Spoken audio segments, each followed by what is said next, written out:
Hey everybody, welcome to Marvel Champions Monthly, a fan podcast about the card game Marvel Champions. I am one of your co-hosts, Kennedy Hawk. We have all four hosts from our show here today. We've got Amerikano. How's it going, Amerikano? Hey, take your time. Yeah, no hurry. He's defending something. One, we have Attercop. How's it going, Attercop? It's going good. I'm glad to be here as usual, talking about things that I like. With a headset that works, see? Yeah. And we have Crimson. How's it going, Crim? That was going pretty good. Going pretty good here as well. He's back.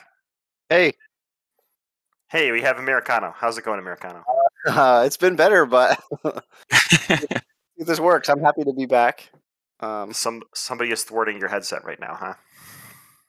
Yeah, I keep telling my neighbor, just upgrade your internet so I don't have this problem. But Yeah, you should throw them like $5, and then they can get a little bit better internet, but you don't got to pay for that upfront cost. It'd be worth it. Anyway, today we are continuing our coverage of the Sinister Motives campaign box. So last time we talked all about Spider-Man Miles Morales and Ghost Spider Gwen Stacy. And today we're going to continue the coverage talking about the first three villains in the campaign. So if you haven't played them yet, tune out now. But if you have, you know we'll be talking about Sandman, Venom, and Mysterio. So we're going to get right to it today. We will jump right into an overview of the villain. We'll also talk about the mod sets that come along with those villains, the recommended modular sets. We won't be talking about the campaign mode today. We'll talk about the final two villains and our thoughts on the campaign and campaign cards in next episode. So without further ado, we're going to jump right into Sandman, and I think Attercop is going to give us an overview of this Tatooine-like villain. Yeah, I think it's because I live closest to the beach, so sand. I have an affinity for sand, obviously. I thought you were going to say the desert, and I was like, I think you're wrong. But That's okay. why I didn't say I'll it, take because it. then I would have been wrong. I'll take the beach. There's, everybody knows there's more sand at the beach. Anyway, we're going to talk about Sandman. As usual, the first villain in the box is overall, I think, pretty great. His stage 1 has 1 scheme and 2 attack. It's got the criminal keyword and the Sandblast ability, which is like his, bread and butter. Sandblast, forced interrupt. When Sandman attacks you, that attack deals indirect damage. If your identity takes any damage, any amount of damage from that attack, resolve the Surging Sands ability on city streets. So, this goes on to his stage 2 as well. He's also got 16 HP per player. So not a crazy amount. I was actually kind of surprised. I thought he'd have like a ton of health being made of sand and everything. His stage 2 has 1 scheme and 3 attack. He's also got the criminal keyword, and when revealed, resolve the Surging Sands ability on city streets, which we'll get to in just a second. And he still has Sandblast, like I mentioned.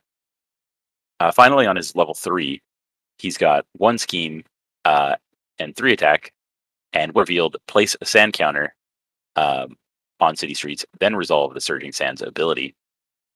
And lastly, he's got Sand Wave, which is the force interrupt, just like the original, or the other ability. When Sandman attacks you, that attack gains overkill. If your identity takes any amount of damage from that attack, resolve the Surging Sands ability on city streets. So obviously he ramps up, and it makes it harder and harder to deal with his attacks without getting the Surging Sands additional effects. So what is City Streets? City Streets is an environment. It sets up initially, and it's got the Surging Sands ability. Special, place 1 sand counter here. Discard cards from the top of the encounter deck equal to the number of sand counters here. So it kind of ramps up, sort of like Nebula, but not as not as absolutely horrifying. Hero action: exhaust a character you control. Remove sand counters from here equal to that character's attack. Limit once per round per player. So we have the villain. We have like kind of the main gimmick, and then before we move on, we have the actual main scheme, which is just a 1A and 1B. like I said before, it sets up the city streets encounter. It starts with 4 sand counters on it with setup. Hapless pedestrians, the main scheme, starts with 2 scheme per player. It goes up by 1 per player. And force response after an acceleration token is placed on this scheme. Deal 3 indirect damage to the first player. If the stage is completed, the players lose the game. So you can see the synergy with Sandman. He eats the encounter deck and punishes you for accelerating, and eventually he literally buries you.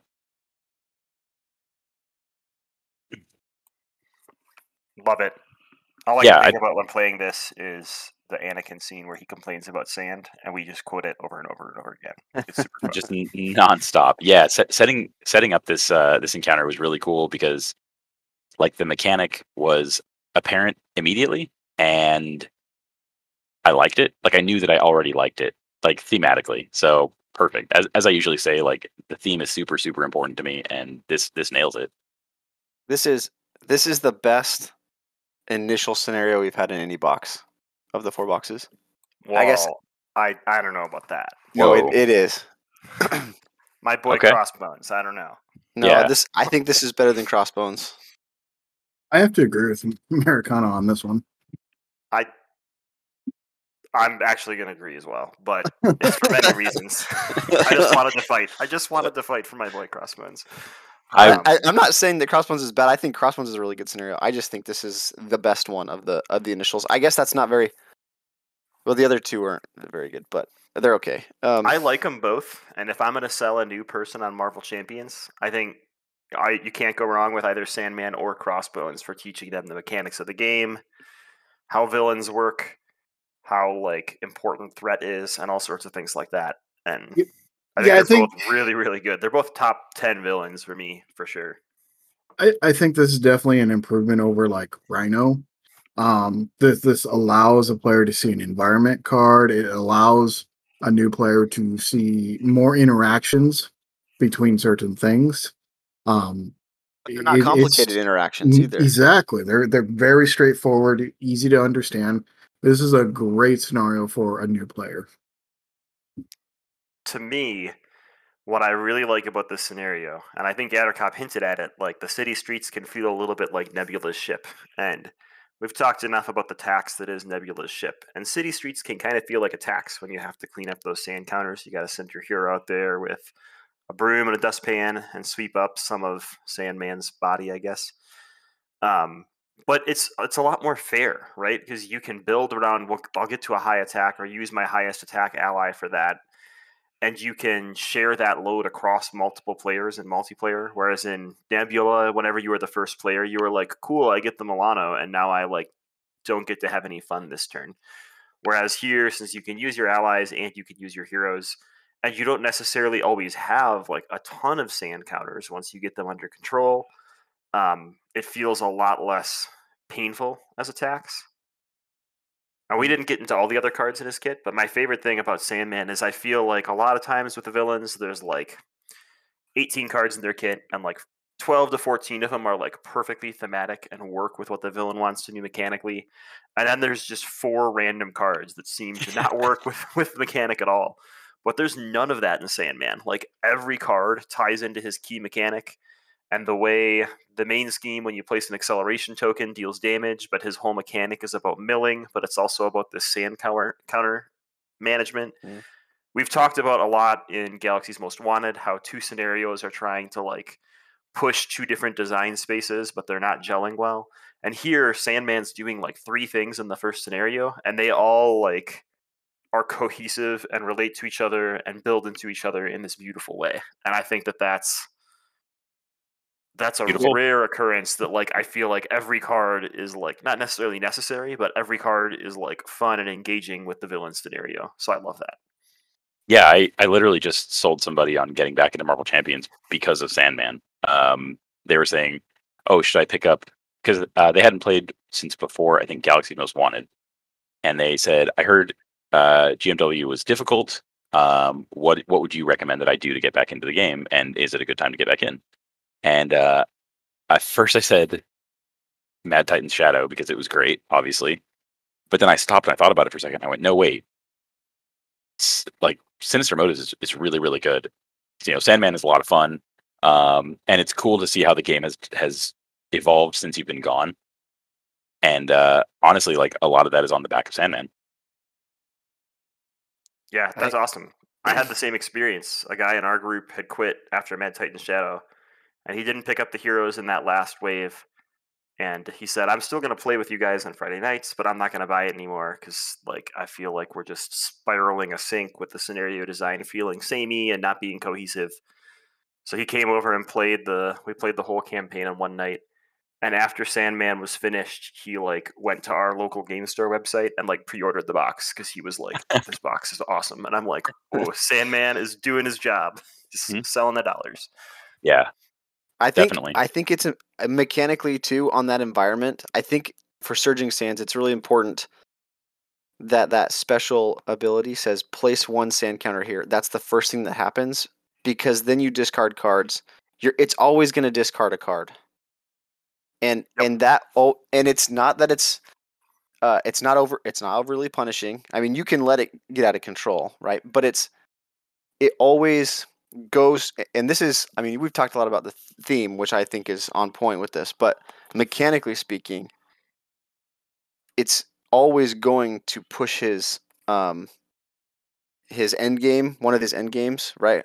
Where he's dealing the heroes damage by placing indirect or dealing indirect damage to you by if you get an acceleration token because he's always discarding, always milling his deck, even if it's just one card. The mechanic there of just always pushing that forward with having that. I mean, it's such a simple thing, and maybe it's you look at it and you're like, well, of course it would do that, but at the same time, it's like I don't know that that's an of course. I think it needed to be that way, So, anyway, yeah, that was something that I went back and I thought more about. And I was like, wow, that's what really makes this work mechanically. Yeah, nothing in his kit is like, oh, I drew this, I lose the game kind of thing. Everything is workaroundable. Everything is survivable with the right preparations. He's just a very fun villain to play against. Yeah, I definitely agree. I feel like his extra activation card is super fair. A lot of the villains now have an extra activation card where they get 2 more schemes in Alter Ego and 2 more attacks in Hero. And he still attacks you in Hero, but the bonus is only +1 attack because you have to work around like his indirect thing, so it's already core to his character. And then in Alter Ego, instead of placing any extra threat, they already know you're like taxed like dealing with these sand counters, so it places more sand counters. But it doesn't feel nearly as bad. It does surge still, which is annoying. But you don't have those extra schemes, which makes flipping like super viable, which is nice. I'm glad that they didn't, with the name of Surging Sands, they didn't make everything surge. Like we've seen that kind of wordplay happen before, and I'm glad that didn't happen. I'm glad that didn't occur to me when I set this up because I would have just put it away if I thought that was going to happen. It doesn't. Good. It doesn't. Nope. Get it? Surging. Got you guys, right? Good times. Oh yeah. I feel like that was a meta joke by the designers, and I just got it. I think they had to fill their quota of how many times surging is on the cards, and in this way, it doesn't actually surge. It's just it helps. There, I think Crim's right. One more thing I wanted to say about Sandman is I feel like they hit the risk reward level right for players of Marvel Champions. Right? They keep saying Marvel Champions is about hero empowerment. So if you're going to have some sort of risk reward mechanic, the risk needs to not be too menacing, but still be threatful enough that you consider like balancing the board, but that you don't always do it. And here you have all these options of like, well, I could clear sand counters and keep like delaying my win for that, or I could take a little bit of risk and leave a couple sand counters on city streets. So the minion sand clone, he's one of my favorite cards in Sandman's kit. So it's a 1 scheme X attack minion with 3 health. X is equal to the number of sand counters on city streets. So he might come out when you have no sand counters and you say, well, I'm not going to waste time dealing with that minion. So you take this risk by leaving the minion on the board. And when you defeat them, you resolve Surging Sands. So there's like a reward for taking that risk. But then eventually he's going to draw some kind of treachery or side scheme that puts a bunch of sand counters there, and now these minions are punching you in the face. So you have this like very fun decision point as the player of when should I take care of this minion, whereas typical Marvel Champions is like, oh, there's a minion, I should kill it immediately. That's always the best thing to do. So I thought that was a really cool way to do that too. What's everyone's favorite card then from this set? Because I mean what you said, Kennedy Hawk, that it gels, like all the mechanics gel together thematically. I mean, none of the cards I feel like needed to be there necessarily, but they all work so well with City Streets and his exhaustion milling. We'll call it exhaustion, whatever you're gonna call it. I don't care. Discarding cards. But I mean, just really quickly, what's everyone's favorite card? I didn't really have a favorite card. I guess City Streets would be the favorite card because the environment changes everything in this villain pack, and it made it enjoyable. Now, I played a game where we ignored it till we had to deal with it, and I played a game where we constantly kept it at 0. I'll tell you, it was much more enjoyable constantly keeping it at 0. I bet. I think it's Sandstorm for me. It's a one of, when revealed, deal X indirect damage among players, divided as you choose, where X is equal to the number of sand counters on City Streets. If there are no sand counters on City Streets, place 3 sand counters on it and shuffle this card into the encounter deck. So I like this one a lot because I like the design of the card. It isn't, as I was reading through this card, I was honestly expecting the final words to be Surge. But it just gave the 3 sand counters and we just kind of moved on, Yeah. And that's a good feeling. And it goes back into the deck, so it's still dangerous. Plus the art is really, really cool. I don't think I've ever seen this card as not a boost, so that's cool. And I've played him a bunch of times, so that's interesting. Yeah, I like got this it card last a night lot. really, really early when I was playing with him. And I was like, this is cool. Actually, I got it twice. Once it dealt the damage, and then the other time I had kept it totally clean. I kept all the dust out, And I got the sand counters, and I was like, oh, Surge. And I double checked it, and I was like, no, wait, no Surge. What? Yeah, both times I got this, I had no counters on City Streets. Oh, that's cool. I think it's a really well designed card. It is my favorite one. Continuing the Star Wars jokes, I already mentioned the Sand Clone Wars, but I also like the It's a Dirt Trap side scheme. It's actually just called Dirt Trap, and it's a side scheme that says when defeated, resolve Surging Sand's ability on City Streets, and then resolve it again. So you're going to add a counter and mill, and then add another counter and mill. So it's going to mill at least 3 cards total. And it's a crisis side scheme with only 1 threat on it. So this is like a really cool moment where you can tell that when they were designing this scenario, they really fine-tuned player balance really well, because drawing this in a 1-player game is painful, and drawing it in a 4-player game can be just as annoying. But it doesn't scale like really poorly in solo or really poorly in multiplayer, because they already know that they don't need to add like 3 per player threat onto this side scheme, because your risk is leaving it out there with the crisis icon. And there's this other cost you have to pay of adding sand counters that someone on the team is going to have to clean up. So I really appreciate that card, because I feel like it shows that they've really like fine-tuned this scenario as far as player count goes. And I like that. In fact, both of the side schemes don't have a player icon next to their initial. Yeah, I kind of like that. The side schemes you're saying? Yeah.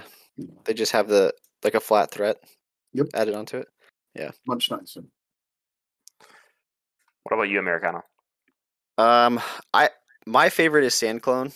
You talked a lot about it. We talked about it when we were playing the scenario together. Because there is a risk reward in should I take it out? It's gonna attack me for 0, but especially with those, if you're playing where the villain, what's that treachery in Expert? Where the villain and all of the minions gang up. Yeah. If you pull that kind of sucks. Yep. If so, if you've just left the sand clone out there. So anyway, I think there's the whole. All in all, I think it's a very, very well designed scenario. It's fun. It's thematic. It's not It's not overly punishing. I agree with Crimson when he said it gives a good introduction to new players of what the game can do with an environment card and the different the card interactions. I would warn people that Sandman can be very, very matchup dependent.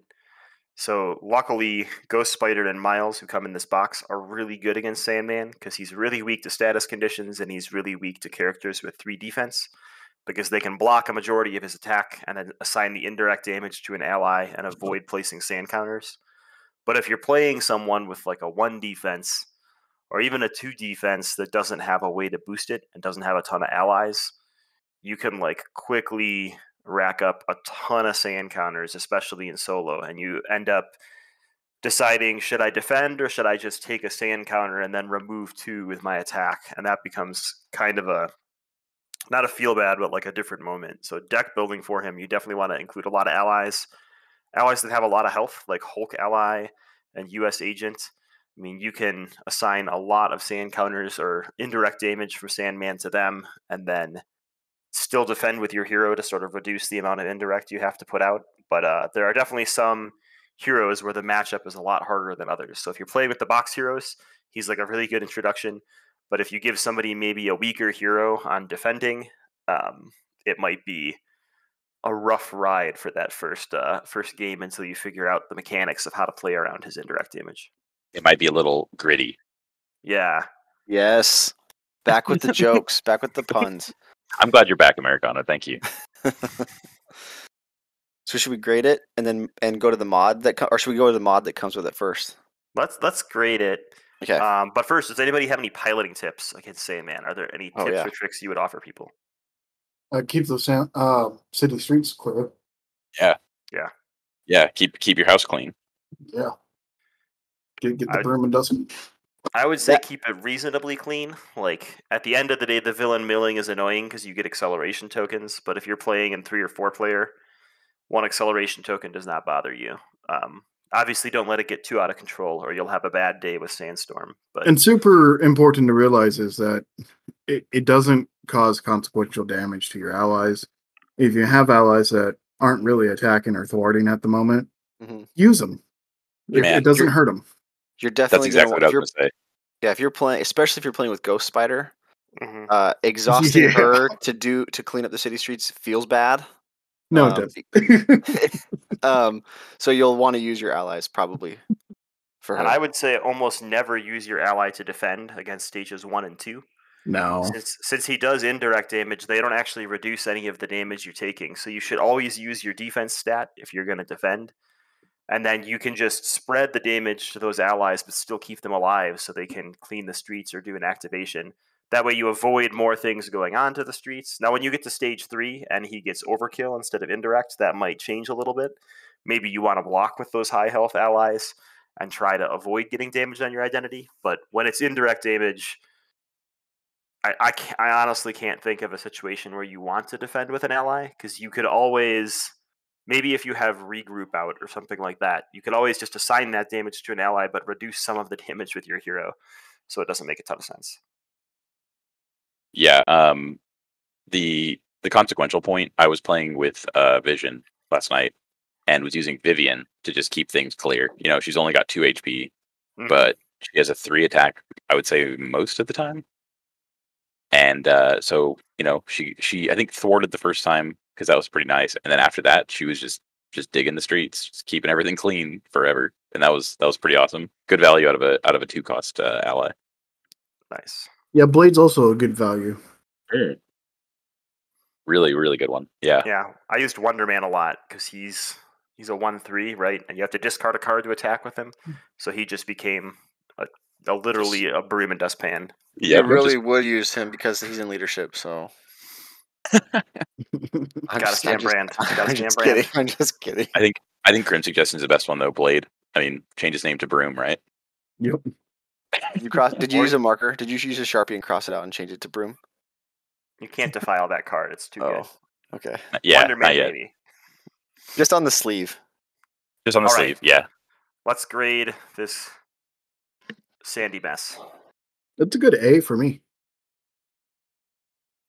It's not A in power level, but A in just language. I would play him again a lot. In fact, I probably will play him You over definitely like will. I'm like definitely- Rhino. Yeah, like he's going to be my new test for damage character. It still allows me to test thwarting, and I'm going to enjoy that. It's going to be a better test than Rhino is. There's another character that will be test for survivability coming up. But yeah, this one's a good A. Well, I can't go an entire episode without saying something stupid, and by stupid I mean really corny. So to say that this pecan sandy is sweet is not enough. I would give it an A as well. I have no words. I have no words. Like my leg twitched. Can Yeah. you write more dad jokes so I can tell them? Yeah, I don't know. I don't have kids. I just learned the martial art somehow. I don't think know. you caused a pinch That's a nerve. skill traded card, I think. Yeah, it's in my genes. I'm gonna give a boring answer and also say A. Like an overall A. I think he's a lot of fun. I don't. I've said everything I need to say about Sandman.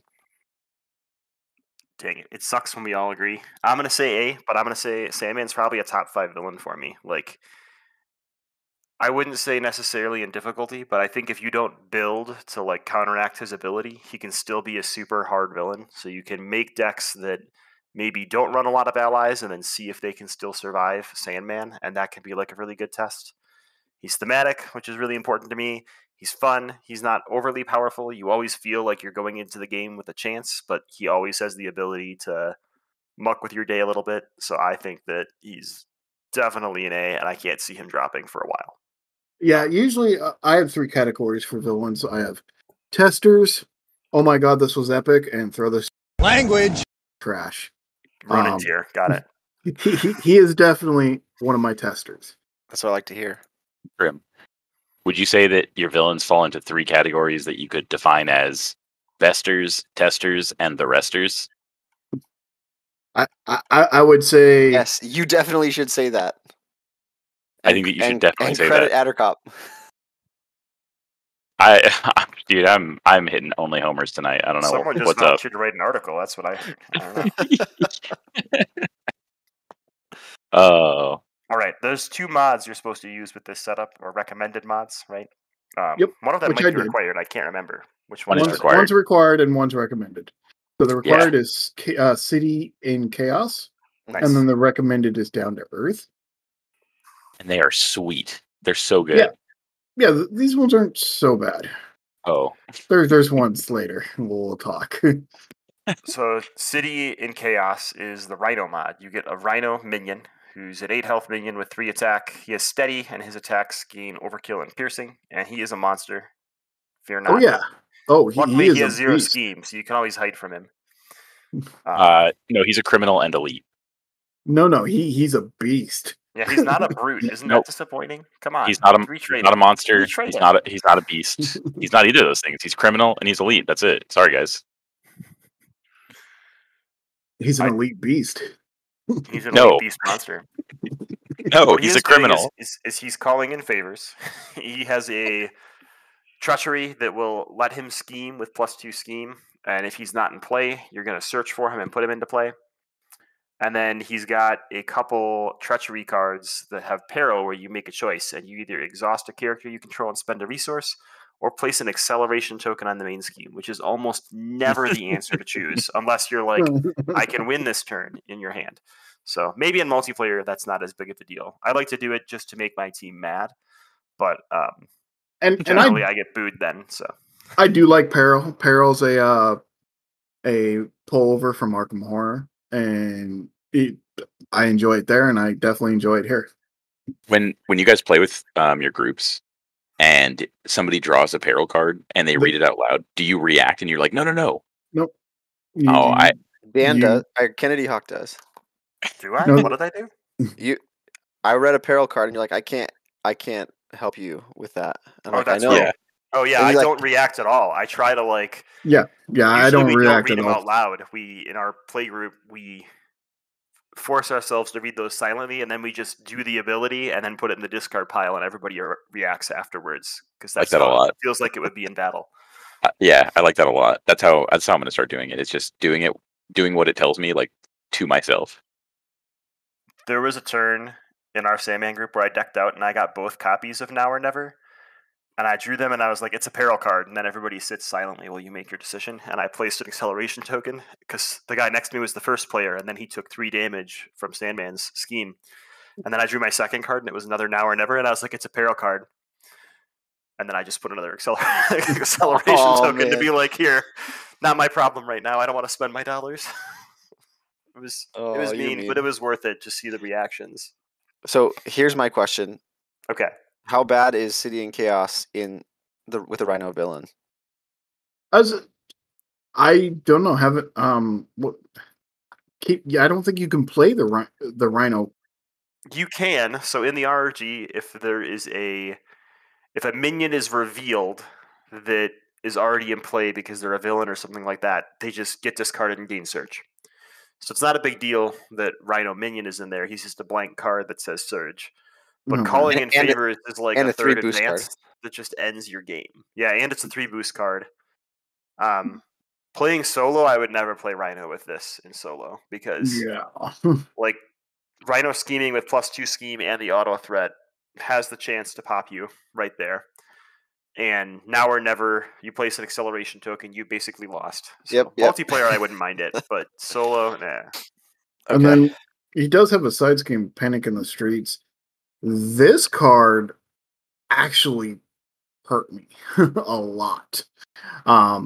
It is a 5 threat acceleration. Treat the printed text box of each location support and each persona support as if they were blank, except for traits. Yeah. That's why you just play allies. Problem solved. I don't know That what you're talking about. I leave this one out there.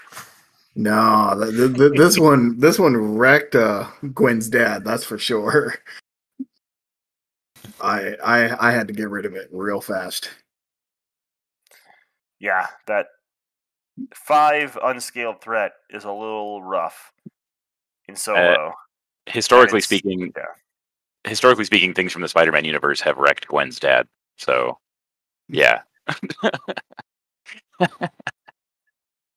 I'm holding it in. I'm not gonna say it. I'm not gonna say it. I'm not That's gonna okay. say it. Let's move on before I say it.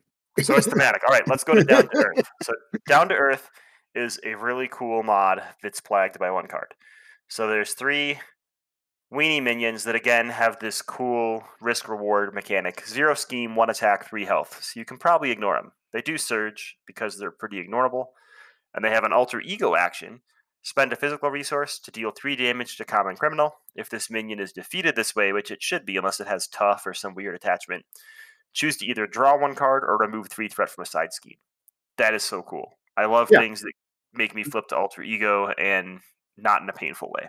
Yeah, if it did have Surge, this would be one of my favorite minions. I think even with Surge, that doesn't bother me. I mean, it's fine, but I think a it's card also that does 1 damage to you in Surges and then gives you an extra card later doesn't make me feel so bad. I don't know. sorry. it also PTSD. is important to note that it doesn't require you to go to alter ego. Yes. That's really cool. I like that a lot. Cool decision point. Yeah. We've got an obligation. Oh, were you going to say something? No. Yeah, Oh. keep going. We've got an obligation, friends and family. While in hero form, increase the resource cost of each event you play by 1. Alter ego action, discard 1 identity-specific card from your hand to discard this obligation. 3 boost icons. I don't like this card. It makes me mad. This card can wreck you if you're not a hero that likes to flip down generally.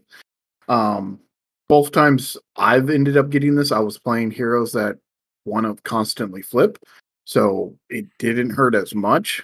But if you're not a person who likes to say like a Drax, who doesn't want to flip down for lose all his counters, this is rough.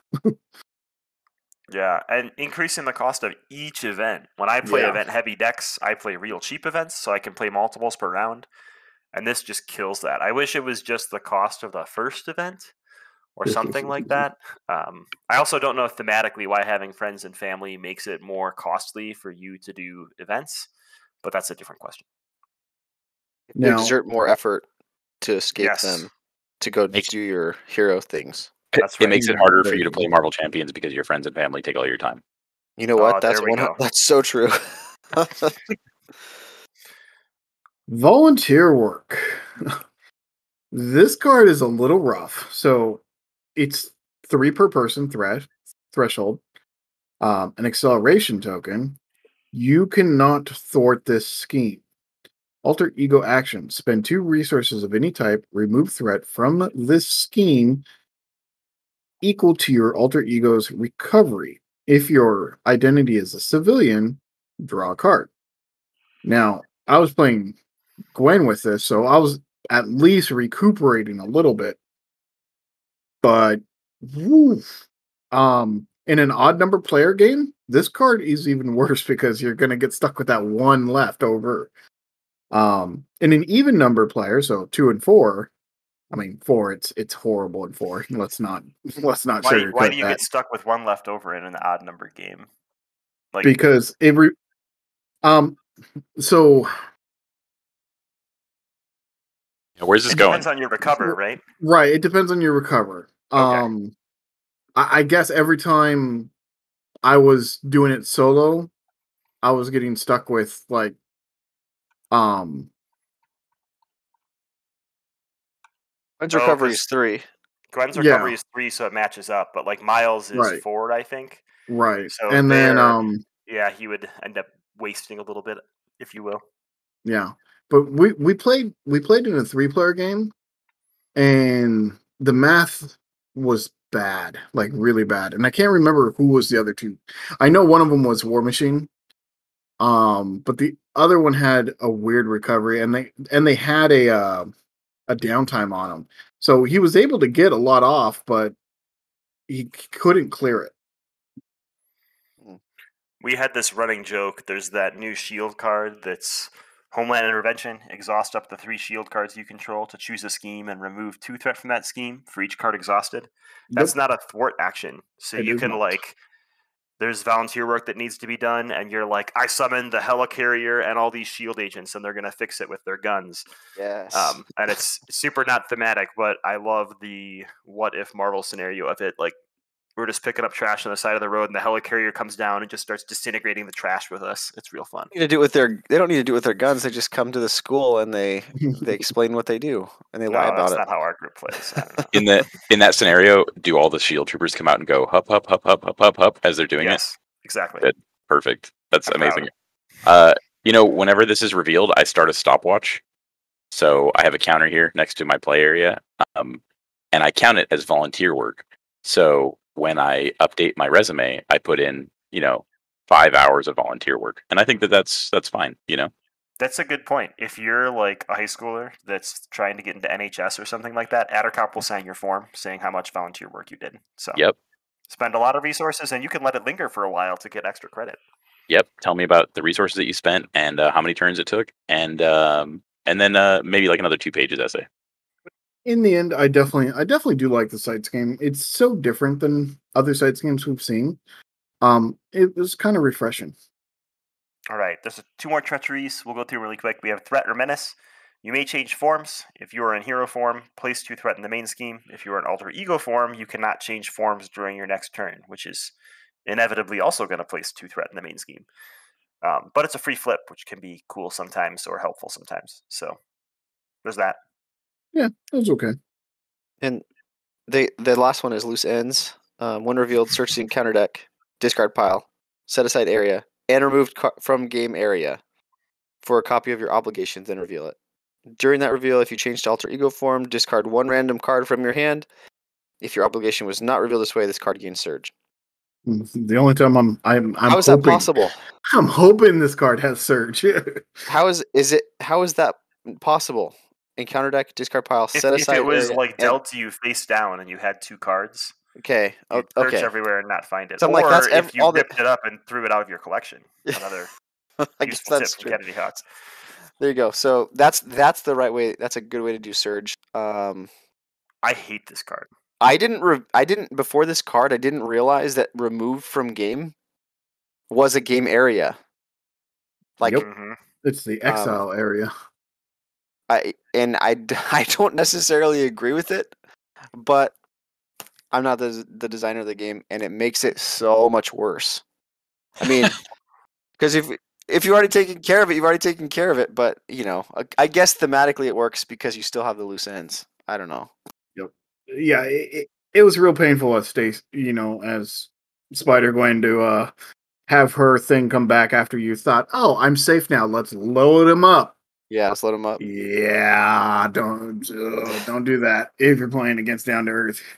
What I hate about this is like the people that have bad obligations for them that are really painful, they already have a bad time when they draw their obligation. So if they've suffered through getting rid of their obligation, like Amerikano said, to have it come back is just brutal. Like making me want to rip the card up for brutal. It's like 90% of another copy of your obligation because there's that small percentage that it could be as a dealt as a boost card, like you said. But it's I mean, just I'd say it's more than 99% chance that it's an obligation. You can cancel it with treachery tech, right? So that's cool. But that doesn't make me super happy still. Like this is the only way you can get your obligation into a game against Kang because you don't put your obligations in that game or the Wrecking Crew. So I guess you couldn't with the Wrecking Crew because you don't put mods in. But against Kang, there you go. So new combo wombo for the bad guys. Yeah, when I silked, I got rid of this card instead of Shadows of the Past. And, the rest of the table was like, I don't think that's the right move, and I'm like, no, it is the right move. Yeah. I will Agreed. take a Shadows. Before we So- leave Down to Earth, I just wanted to say that since you mentioned the shield thing, like I'm obsessed with thwarting that can be and what it does. Venom's multi-gun can solve volunteer work. See, Of course it's a it can. guns thing. I'm telling you. Yeah, of course And it it- can. And they're like, "Hey, can you help clean up this trash in the park?" And he's like, "Yeah, sure, no problem." And then he cocks Zap. his giant multi-gun and just blows it away. Like, Dude, can you walk my dog for me? Yeah, sure, I'll take care of that. Like with gun. Like, You Dude, you can do it with Cat in the Tree, and the cat doesn't swing back at you.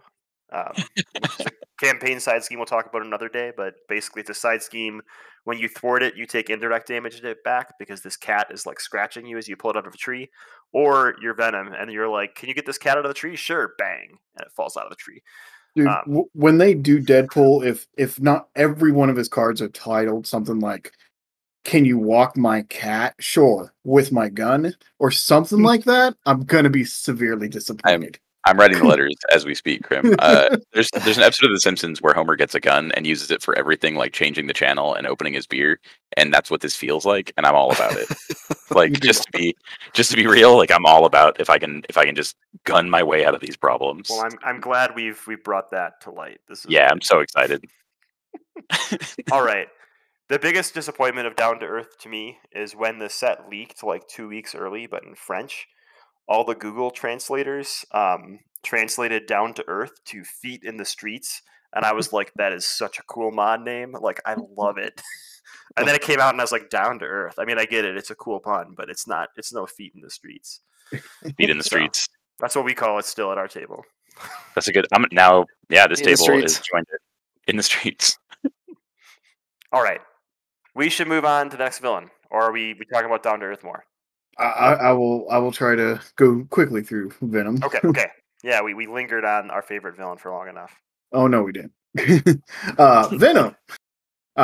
One scheme to attack with a 17 hit points. He's actually quite beefy. Comes into play with a toughness, and his force responses after you attack and damage Venom with a card you control. A card you control. Place one face down boost card on your identity. And through the rest of his stages, it's very similar. Stage 2, he gets steady. He also grabs his tooth and nail side scheme. Stage 3, he gets retaliate. He gets 2 face down cards when he goes into there, and then you have a chance to get 2 face down boost cards if if it's the first attack this turn. So yeah, he ramps up pretty nicely. He goes from a 1/2 to 2/2 to 2/3. He's rather tanky.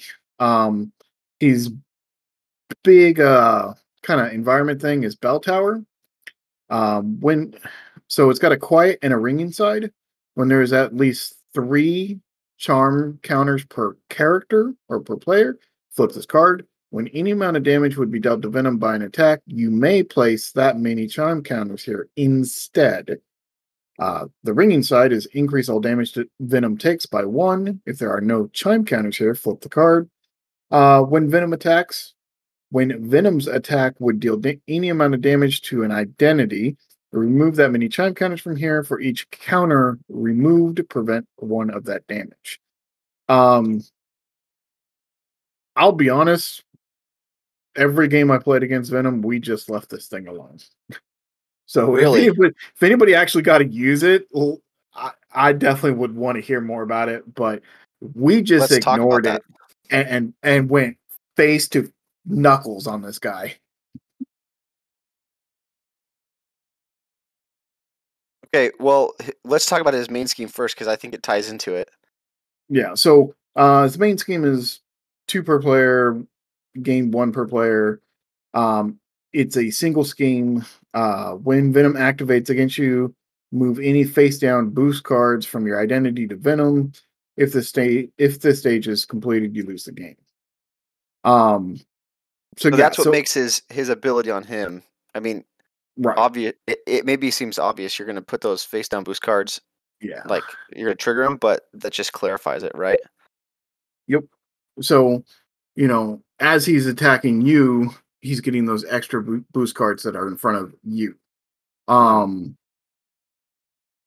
Defending is a little different because he's initiate. It's initiate, so or activates. So you will, if you defend for somebody, you're gonna use the boost cards that are in front of that person because that's the initial activation of the card. Mm-hmm. So you'll still have your boost cards for when he comes around and swings back at you. But yeah, I just the problem I had with Bell Tower is the word instead. So I'd rather just do the damage to Venom 90% of the time than to say, oh, I did 5 damage to Venom. Now let's put 5 counters on there. Oh, we didn't get enough counters to flip it. Okay, he flips over a card. Oh, remove all bell counters. I mean, yeah, just was not worth it. I'm like, nope, that 5 damage is going to your face every time now. So here's my question for you. Have you played with any heroes that use a lot of ping damage? Like 1s and 2s and 3s? A little bit. Gwen does a lot of ping damage with, because if she attacks and you use Ghost Kick, and then I use a lot of allies in Gwen. So yeah, I was getting 3 or 4 boost cards here and there. Not every time, but here and there. And it was rough. But thankfully Gwen is so darn tanky that I could live through them. I'm talking to myself on mute over here. So you emphasized a card you control. How do you interpret a card you control to determine whether you get a boost card or not? I hate this. Let me just be clear. I hate this. So Kennedy Duck knows it. A card you control would be any card that is on your playmat, pretty much. What about events? Are those cards you control? Yes, because you are playing them and then discarding them. That's the way I interpret it as well. I interpret it to mean basically everything you as a human brought to this game and potentially put into play or stole from another player's deck that does damage. And I think they're trying to avoid, like, the word you in the rulebook no longer means your allies and supports. Yeah. So they don't want people cheesing Venom with allies. So all your allies are also going to create boost cards for you. Yep. So you're playing the same way as me. Yeah. And Gamora hates him. Yep. You're right. Well, I don't think Gamora does. Because her ping damage won't set it off. Because it's only when he takes after you attack and damage Venom. So if you play a thwart event and then ping damage with Gamora, that's not going to give you a boost card. But when you play your attack event into Venom and then ping threat, you will get a boost card from the attack event. If that It's makes like sense. Miles. It's like Miles's ability, right? Yep. Mhm. His Yeah, his Venom Blast. Venom Blast. So you can do your regular, whatever your the upgrade is, and then it triggers Venom Blast. It's a special. It's not an attack. But Black Panther, his specials are a lot Are of them. A not couple of them attacks. are. A couple Two of of them them are. are. 2 of the 4. Ooh. So, So when you what play about Wakanda shoulder Forever, cannons? you might trigger 2 attacks and get 2 boost cards for it. What about shoulder cannons from Rhodes? It's not an attack. It doesn't Oh, have the that's- little that's attack in nice. parentheses after it. That's So. nice. So I actually play him the opposite way and usually go the bell tower route because I can deal big swings of damage to the bell tower. And usually what I'll do is if I have a big swing, sort of like you're saying, if I have something that's going to hit for 5+, I'll throw that at Venom's face because I don't want to waste that on chimes. But all my little onesie twosies attacks, I usually throw those on the bell tower because once you flip it, he takes 1 extra damage from every source, including those non-attack sources like Yarnbjorn and crazy stuff like that. So like with Miles, I think Amerikano was referencing this. Web Shot is deal 4 damage to an enemy and then trigger Venom Blast. I'll deal 4 to Venom and redirect it to the Chime Tower because then I don't get a boost card. And then I'll trigger Venom Blast to do 2 damage to Venom and stun him, which puts damage on Venom without giving me a boost. So I'll like put a little bit of damage onto him with all my pings, but build the bell tower up because there's only 1 card that fully clears the bell tower. So if you're in multiplayer, there's 1 side scheme that can do it.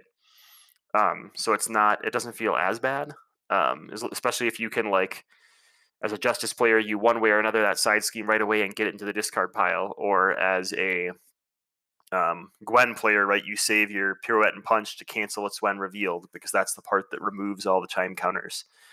So you can kind of play around having to worry about flipping it. It does feel bad if you're in 4-player and you got to like 16 counters on the bell counter and someone pulls that side scheme. But that's happened rarely to me compared to the amount of extra damage I get from all those little pings. And it acts as like a life enabler, right? Because on the reverse side, now when Venom would You get a damage heal. you, instead it helps you trigger all your defend when not taking damage abilities, and it helps offset those boost cards you may have gotten. Yep. So it makes it a really long game by flipping the bell tower, but a pretty safe game. So here's another villain that's like really good at risk reward. You can play Crimson's Way, which Very risky. he may disagree, but he agrees. No, It's the super risky way. Yeah. Or you can play the safe way, which I would call the Amerikano method, probably. So we played 2 games Amerikano, right? And in the first game, I wanted to cheese it for you, and I was just like, I just kept getting boost cards. I got so mad at you. I was like, Yeah, "What you were are getting you so doing?" mad. You're like, what are you doing? And then we almost won it, even though we forgot to shuffle in one of the mod sets. And we got almost to the end, and I had 9 boost cards, and he attacked me, and I chumped with Maria Hill. And it was like 8 boost cards in a row, and then the 9th one was like, and he gains overkill. And I was like, I'm dead. Here's 4 enraged symbiotes. Good luck. And It was, you got blown up with a gang up or something.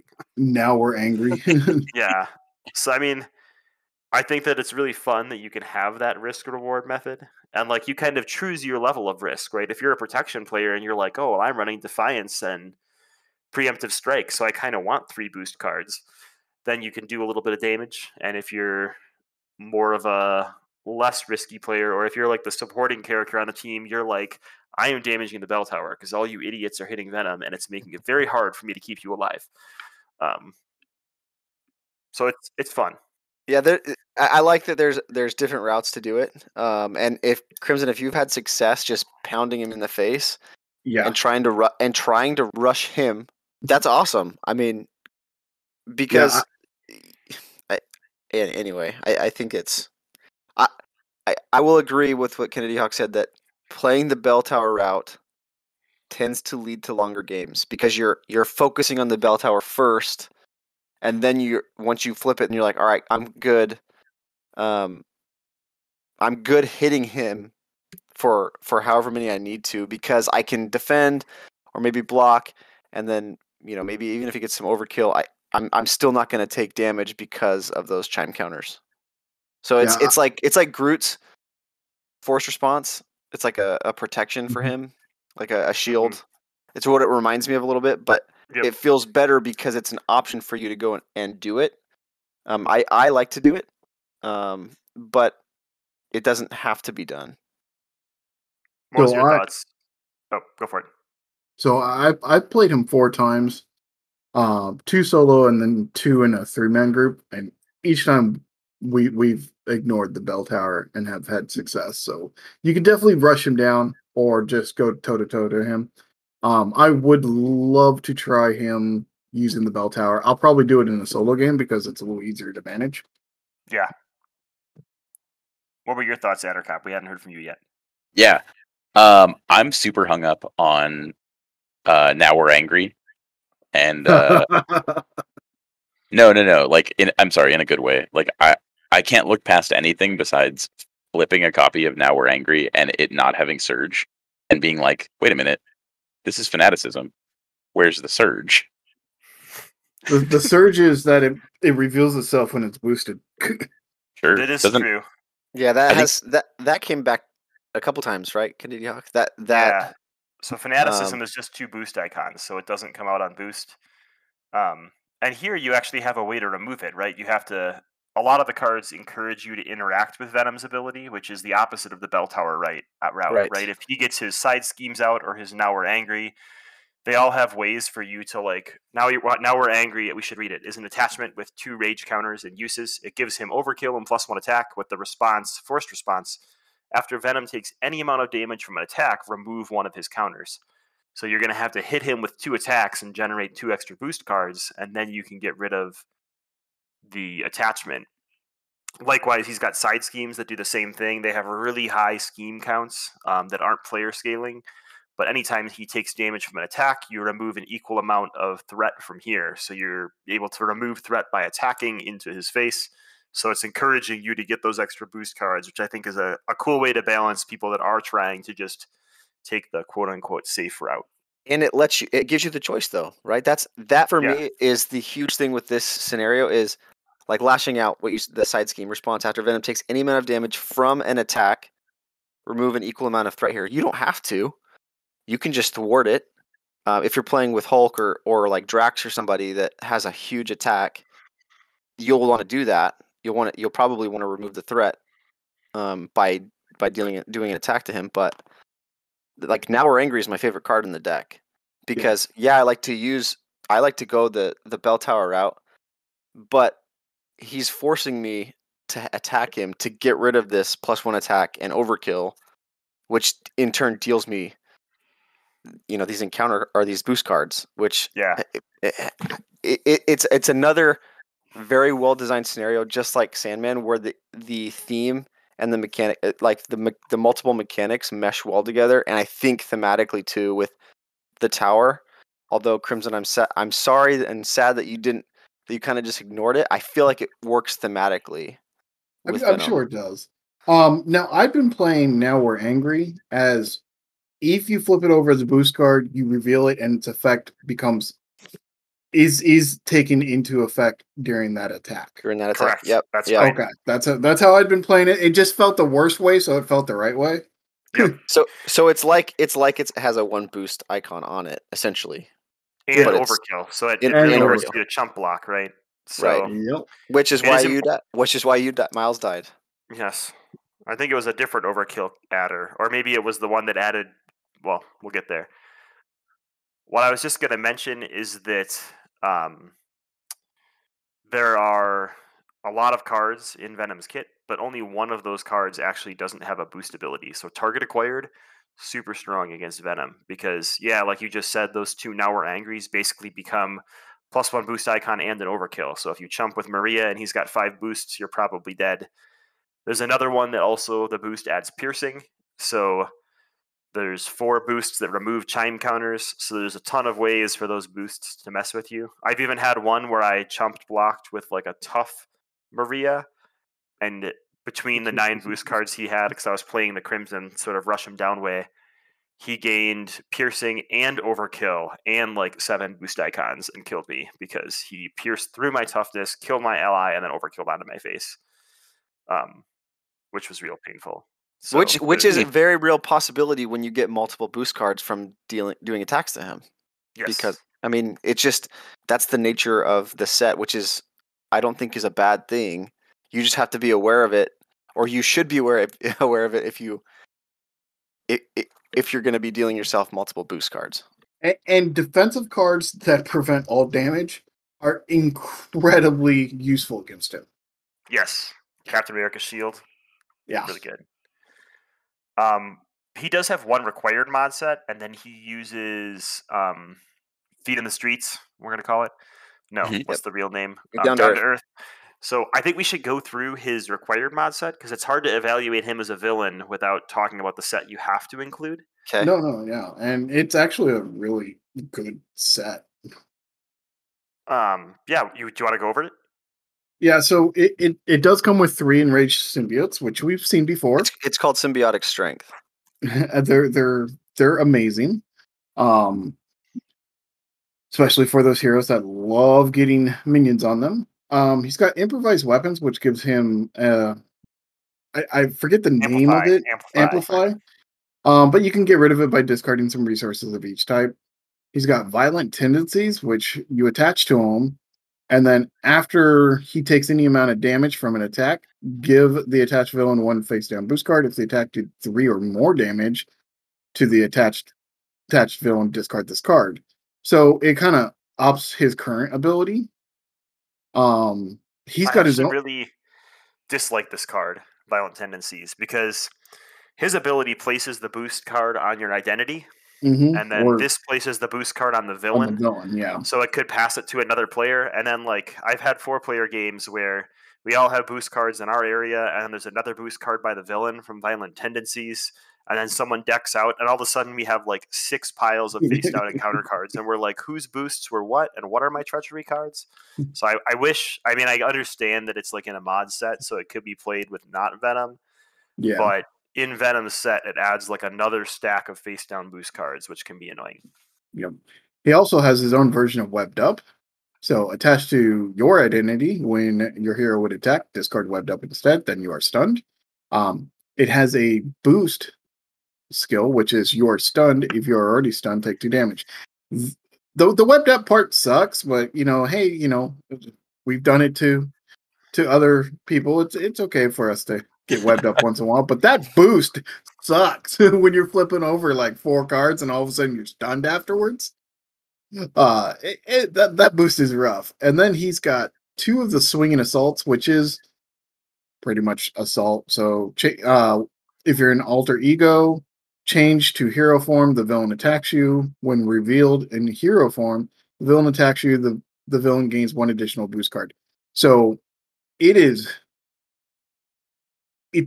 an interesting card because it can flip you out of alter ego, which is pretty sick. Yeah, pretty bad. Yeah.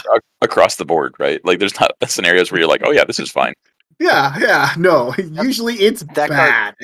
That card sucks. Swinging Assault. Yeah. I hate that card, actually.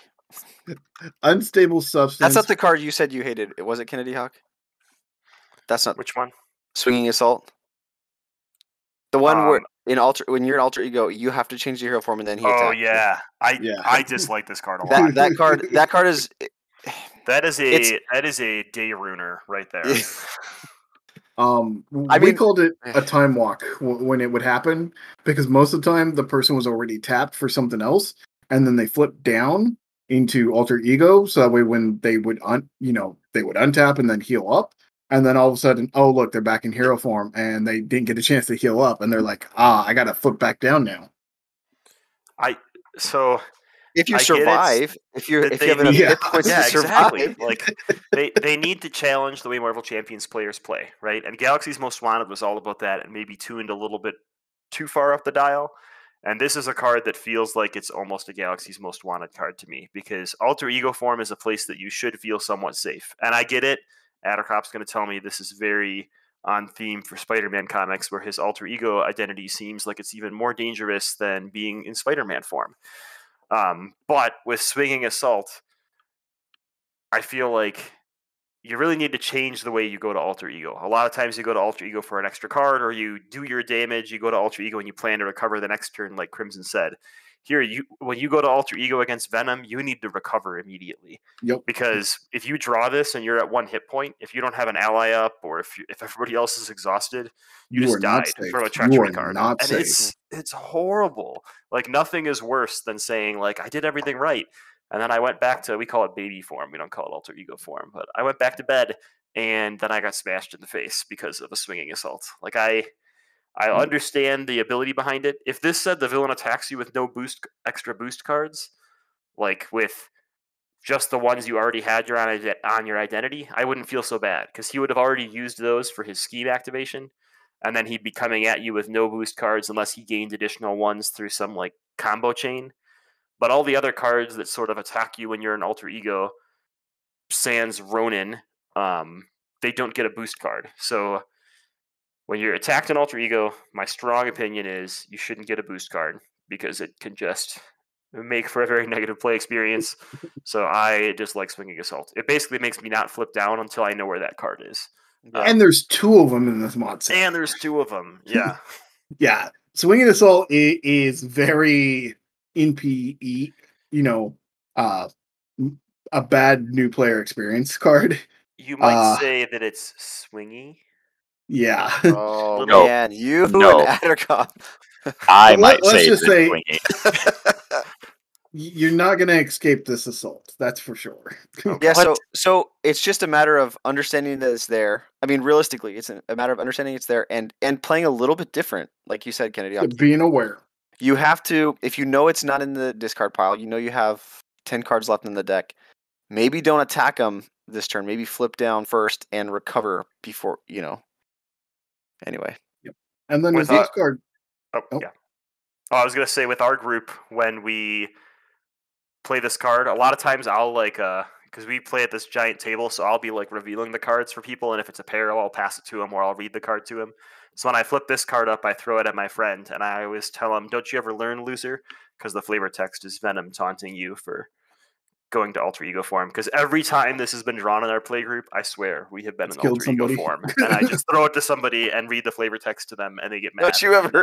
Don't you losers ever learn? That's so great. His last card is Unstable Sentence. It's got Surge, so it already sucks. When revealed, give the villain a face down boost card. That's honestly not too bad. The Surge sucks. But it's got a boost icon. If it was boosted, if this activation is an attack, this card gets +2 boost icons, and the attack gains Overkill. This one is rough in the Venom deck. So there's I the third overkill right there. Yep. No, there it is. Yeah. So if this card didn't have Surge, I'd be 100% okay with this card. Yep, same here. I don't think it needed Surge in my opinion because I think it is punishing enough with the villain getting a face down boost card, especially in Venom. But then that Really, boost, I don't I think mind so. the surge on this card at all. Like, I feel like a lot of times in Arkham and in this game, appropriately, in my opinion, I think surge is put onto cards where when nothing goes off, it surges, or when something that's minor goes off, or something that's delayed goes off, it surges. And I think it can really stink if this surges into like a swinging assault. Maybe you're in Alter Ego form and you draw this, and then you draw swinging assault. Yeah, your life sucks. But You have two, like, then you're gonna have two. it's reveal requiring like a 2-card combo from a randomized deck that no one has control over, right? Sure. So it's very. I wouldn't say But- it's uncommon, but I wouldn't say it's rare, but it's probably uncommon, But right? the fact that this comes in with swinging assault, that combo is gonna happen for people, right? Yeah. It is going to happen, right? So it And you're does gonna create get- this swingy experience where you have Hey. very minimal impact and very maximum impact from this card. And I'm always going to be on the stance that Surge should only be on a card if that card does nothing. Even if it does something mild, I still don't think it should get Surge. Maybe So give did it you dislike something else. Surge on the spells in Ebony Maw that take like 4 turns before they explode? Yeah. I feel like I thought you said you liked that one for some reason because you were like, well, you have all this time to like prepare for it. And here it could be the same thing. It's just it's not always the same thing. And the times when it's not, and it surges into an extra boost card and then you get hit, it stinks. But my argument would be with Venom, you should already be planning for there constantly being extra boost cards. So like if one extra boost card makes or breaks your game, then you're probably playing against Venom wrong. Well, yeah, but this is an maybe, but Putting on my tough teacher gloves. No, man, maybe, but one extra boost card is still one extra boost card. So yeah, I would say maybe I planned for taking for punching him once because I can handle one extra boost card. I don't know. I mean, but I definitely say that this card's power is in its boost, not in its surge, and give it an extra boost card. Yeah, that's what I've been thinking about. Actually, way scarier of seeing this as a boost than as a card with surge that gives a boost card. 100%. There's a treachery in Lord of the Rings, and its when revealed effect is so negligible. It's like remove 2 progress from the current quest, which is like which if you're not familiar with Lord of the Rings, it's the equivalent is if you revealed a treachery that just said add 2 threat. Like it's really inconsequential, but the boost absolutely breaks your back. And I think that was a design space that obviously they tried with Lord of the Rings, and maybe they discard your hand or something. It was like there's a couple that I'm probably mixing up, and I'm sure one of our listeners might correct us or correct me in the comments or something like that, which is fine because I can't remember right now. But I think it's the one that it's when revealed says exhaust all of your allies or exhaust all characters you control that are unexhausted. I know what card you're talking about. Yeah. And that'll absolutely hammer you to the point where if you play the quest without a way to cancel that, you're basically asking for the deck to end the game a little early for you. Yeah, so, I think in an ideal world, the when revealed effect and the boost card would be somewhat equivalent. So cards that have really hard when revealed abilities or really hard minions would also have really high boost icon counts, because then the game feels a little homogenized, and like when you see hard cards, they're always hard regardless of where they come up. But obviously if they do that with like every card ever, it becomes really, I don't want to say boring, but like repetitive. You're like hard card, easy card, hard card, easy card. So they have to mix it up every once in a while. And I thought this was a pretty good way to mix it up. Like this can, because of the surge, still be a really nasty encounter card, but it's certainly like a killer boost card. And another reason to run target acquired against Venom. You will never regret it. One thing that I do like with this card, and I think we've seen these before, where if this activation is an attack, it gets +2 boost icons. So for villains that are like maybe not heavy on scheming, they're more of like brutish or attacking and stuff. I think that this type of boost ability is really fun and thematic. And it doesn't break your back in solo if you draw in advance and this is your boost, which is always a pain, right? If this was just a 2 boost icon card, and the boost ability said this attack gains overkill, you draw that and then advance and you're having a bad day. Right.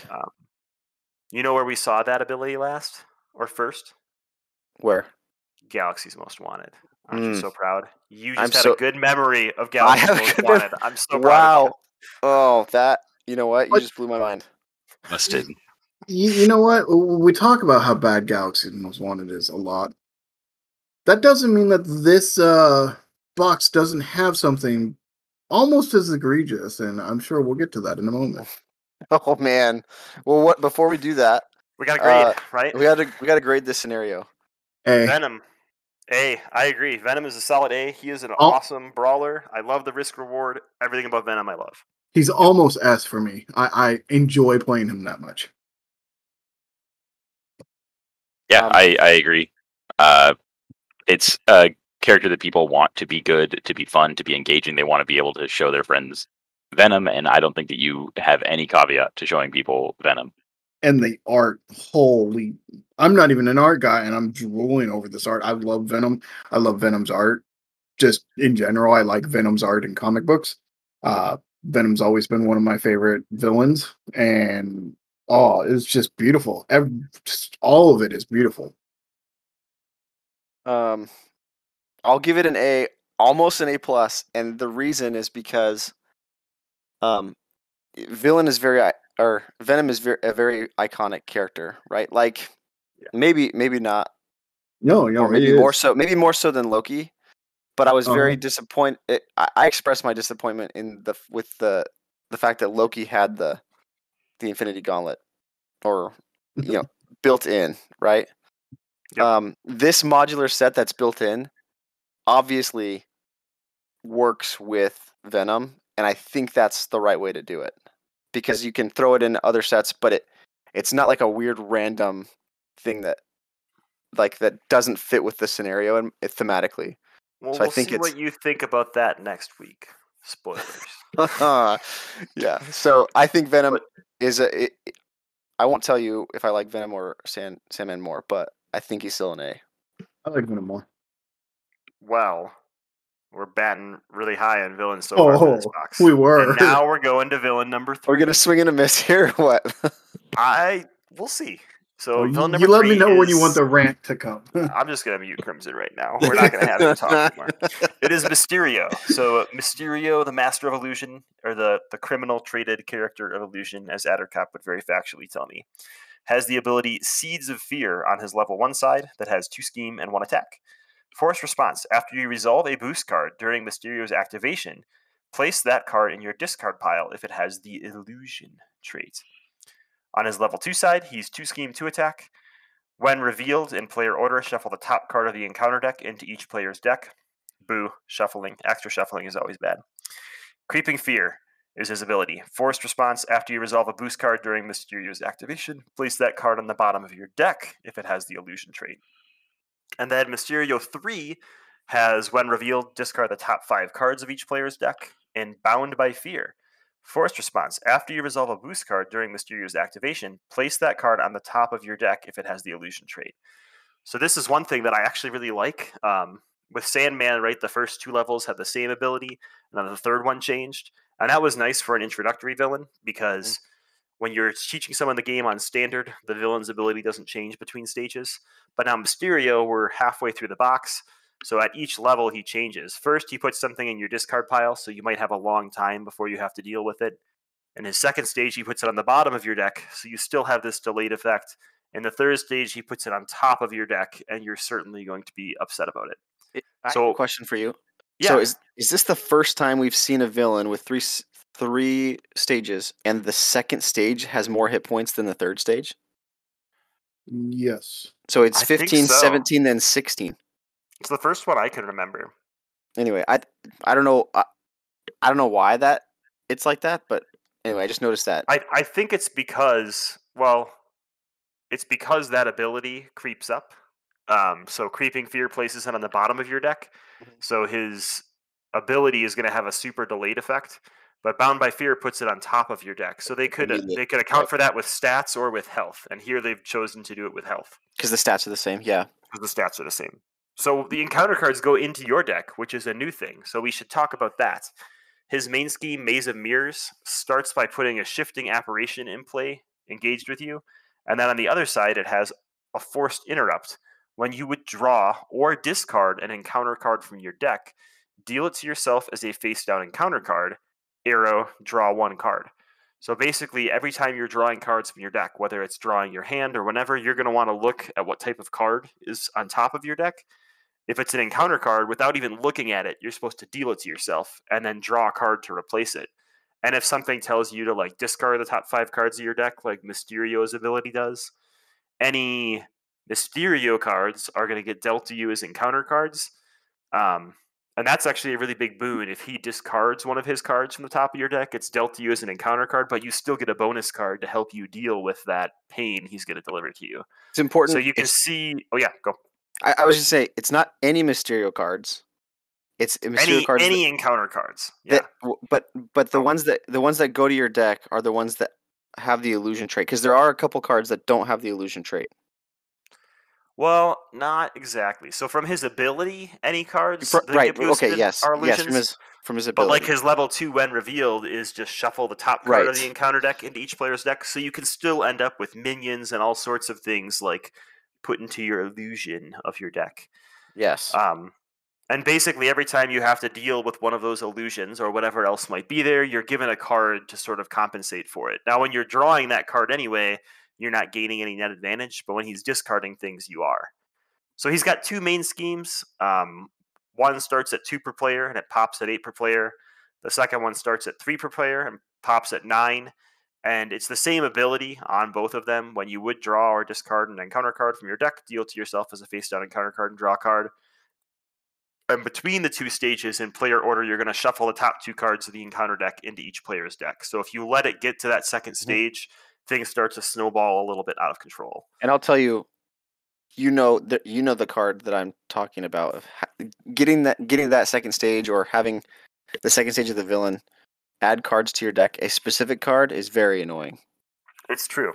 So there's a lot of cards in his kit. Actually, every card in his kit, except 4, have the illusion keyword. So most of the cards in his kit have that illusion keyword and will shuffle themselves into their deck, and some of the cards in the mod sets that he includes in his scenario.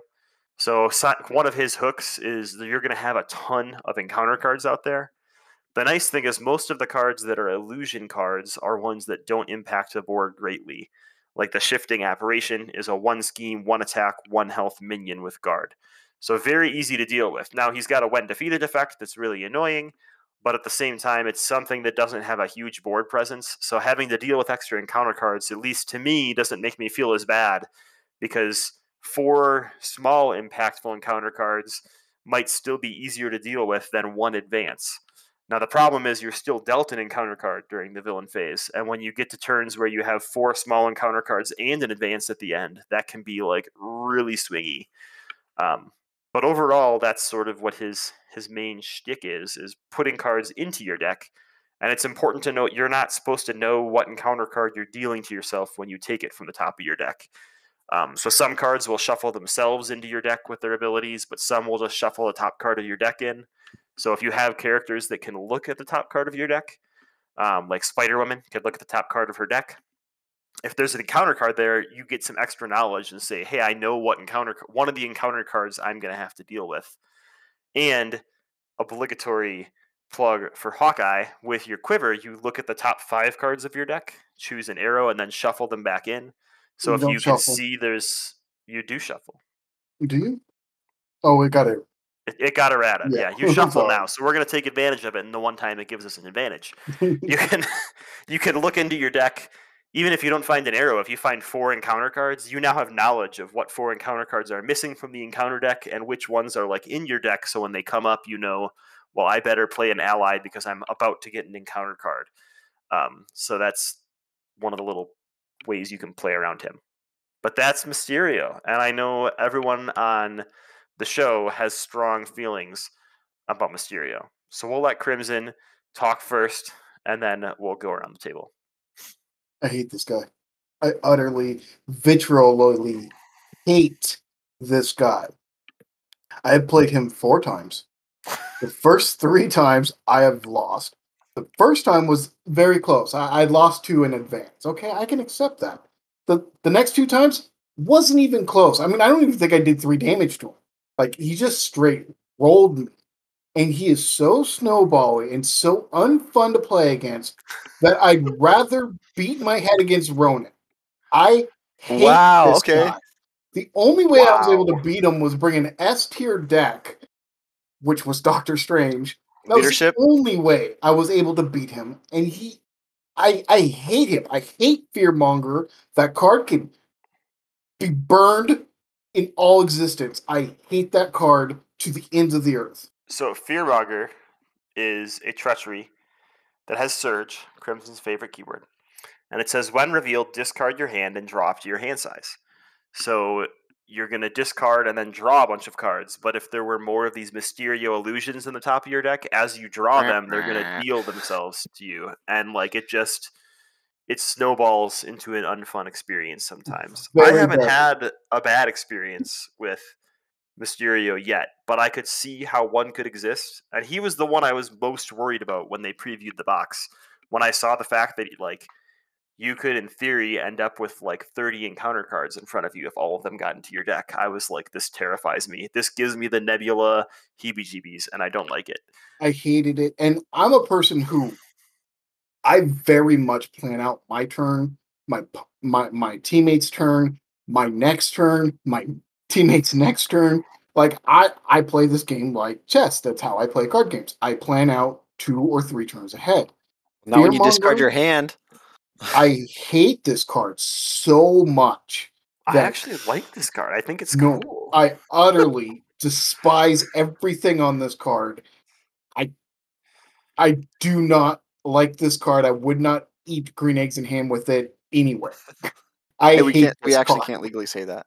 Oh, Yeah. you have to. You'll The have to. Seuss lawyers are coming now. He's gotten so angry he's branched into Limerick. And there's not, and it's not. It's not even. I mean, it's the worst card in his kit, but there's still even one just as bad, which is the homunculus, stupid +3 attack. Oh my. Oh yeah, humongous hallucination. Yeah. Oh, and on top of this, he gets paired, so you have to use the personal nightmare, which this whole thing is my personal nightmare, to be honest. Well, But let me comes read with what a side scheme that sucks. Yeah, go for it. Go ahead. Personal Nightmare comes with a bunch of stuff with it. It comes with a bunch of more illusion traded cards. So there's a attachment, Induced Panic, attached to your identity. You cannot trigger abilities on your hero's printed text box. You have to jump to Alter Ego to get rid of it. So we know that's always a pain in the butt. It's got 2 copies of Evil Doppelganger, which has a scary version of Ms. Marvel. 1 scheme, 1 attack, 5 health minion, and the static text Evil Doppelganger gains +X scheme, +X attack, where X is equal to the number of identity-specific cards in the engaged player's hand, which I think is actually a really cool ability to deal with what's in your hand to determine like what the bad guy's doing. So I like that. I wish it didn't have 5 health. Has a boost ability that's a real pain in the butt for Mysterio, that you draw 3 cards and then discard 3 random cards from your hand. So you might get more. Discard 3 random cards from your hand. Is that what I said? No? Yeah. No. He was emphasizing we were both emphasizing random. Yeah, you're hitting on all the things I absolutely love. I mean, it's a card game. There has to be randomness in it. It has a really cool, in my opinion, side scheme, Fool's Paradise. Is this the one you hate? No, okay. This is garbage. This has lost me at least 2 of the games. Oh, you don't like Fool's Paradise. Okay. Oh, this is horrible. This is a horrible card. Horrible card. So it's a victory card, so if you're playing the campaign, that helps. In each identity, it's a victory card. Yeah, go plus for it. 2 hand size, and then it has 3 icons on it, right? Acceleration icon, crisis icon, and hazard icon, and 6 per player threat. So 24 in our 4-player games. So don't you play Justice, Crimson? Can't you take care of this very easily? Yeah, this should be like exactly what you want. You got 2 extra cards. You can deal with that. Not in 3-player games, I can't. This card is so cool. This card is so cool. I think the main problem with this card is you don't get the cards right away, right? So it sits out there on the board, and now you have to let it sit there with the crisis icon for everybody to gain the 2 cards. If it also had a when revealed, each player draws 2 cards, it would feel a lot better. Now hold on. It feels good. But I feels good when you play. It's a super cool card. It's like Ghost one of Spider. my favorite cards in the box. When you play Ghost Spider and you trigger your ticket to the multiverse, this card's great to be out. Yeah. Why not just flip this card first, right? Reveal it first, and then reveal Fearmonger. You're in business. Look at that. See, that's creative problem solving. You know what's even better? If you're a protection player and you've emptied your hand, and then you reveal Fearmonger and dropped your hand size when your hand was empty, but you've also revealed this, so you've spent your whole hand and then you draw 7 more cards. You're like, man, it feels good to play green cards today. So I will say, this scenario is probably no, actually, I think this scenario is pretty good for protection because of that. Because you're getting to, when you draw, you're getting to, or when you discard a card. Hold on, let me make sure I'm explaining this right. With his ability, when you draw or discard an encounter card from your deck. So I can't think right now. I'm getting over Crimson's hatred. But I think there's a lot of not synergies, but some boons to protection that protection players don't usually get. Like that. You know, I just Fearmonger, you get to discard your hand if you know, how many times.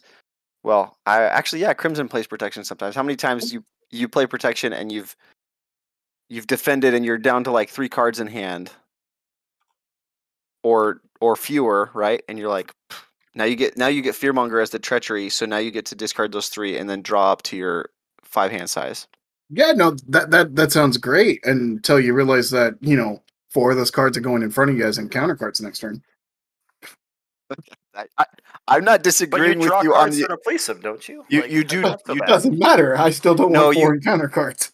Right now, if you didn't draw cards to replace them, this one would be it would be ridiculous. But I get what you're saying, Crimson, I in that skipped you this still time get period. them put out in front of you, which is bad. But you get to replace your hand, so you still get to do more fun things. My opinion is that encounter cards have some sort of inherent value to them. So if a normal encounter card has a difficulty value of 5, and I could get a difficulty 5 encounter card, or I could get 3 difficulty 2 encounter cards, yeah, that makes it a 6, so it's a little bit harder, but it's not like astronomically harder. And I feel like a lot of his cards don't have major effects, but they all do have the ability, like Crimson mentioned, to snowball into something disastrous.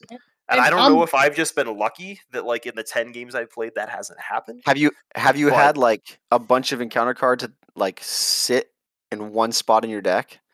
So we had that happen, you and I, when we were playing. There was a turn where I had like 7 encounter cards, and you had 2 going into the villain phase, and you were like, "We are so doomed," and you were making fun of me, giving me a hard time for having my 7 encounter cards, and I revealed them all, and we survived it.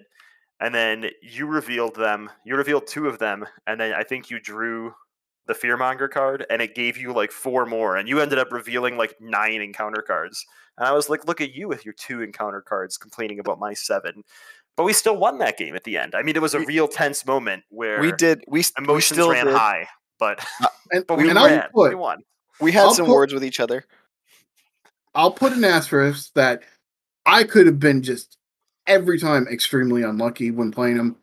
I was so pissed off that I had to actually bust out an S tier deck to take on this stupid guy in standard mode. He was so frustrating for me to play against and so snowballing that it just no. Have you played? You've played him twice solo. I played him twice 4. Multiplayer? Yep, I played him 4 times. Did you ever get Deja Vu? Oh yeah. So that one's a peril card, and it says I feel like I remember that card. Choose to either take 1 damage or place 1 threat on the main scheme. So taking 1 damage or placing 1 threat on the main scheme is not a big deal, but you shuffle Deja Vu into any player's deck. Yeah, most of the time I shuffle it into my. It never leaves my teammate's deck. You heard about it to your opponent's deck? Yeah, I shuffle it into my teammate's deck. It never leaves. Play with our group when I'm putting acceleration tokens down with peril. It feels that way because. Am I understanding this card correctly? Yeah. It can never leave the player's decks after it comes out. Correct. It just keeps coming back, but it's so it's 1 thread. It's not a big deal. You could cancel. When revealed effect, right? Okay. And that would get it out.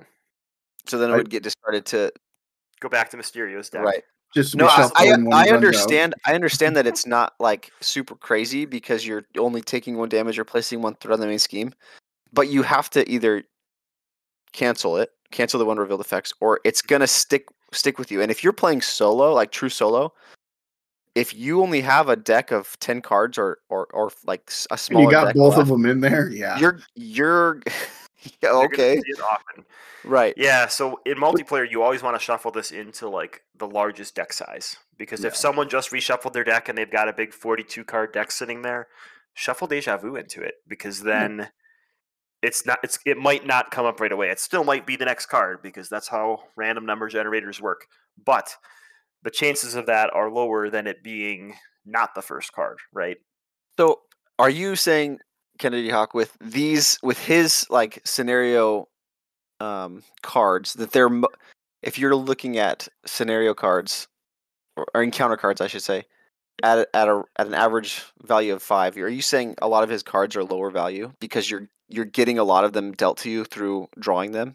I think the cards in his specific Mysterio encounter are, but I don't feel like the recommended modular sets and the standard set have that decreased value. And since he doesn't only shuffle in illusion cards, there's chances that like when he shuffles those top 2 cards of your deck into your deck, if he shuffles 2 advances into your deck, you're going to have a real bad day one turn.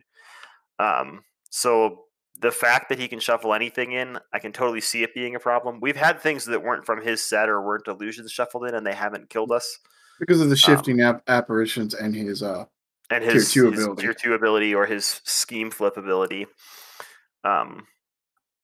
So that the shifting apparition where you're getting dealt or discarding what how does it say? It says if this it has a when minion- defeated, if this minion was defeated with excess damage, and it only has 1 hit point, the defeating player shuffles the top card of the encounter deck into their deck. Right.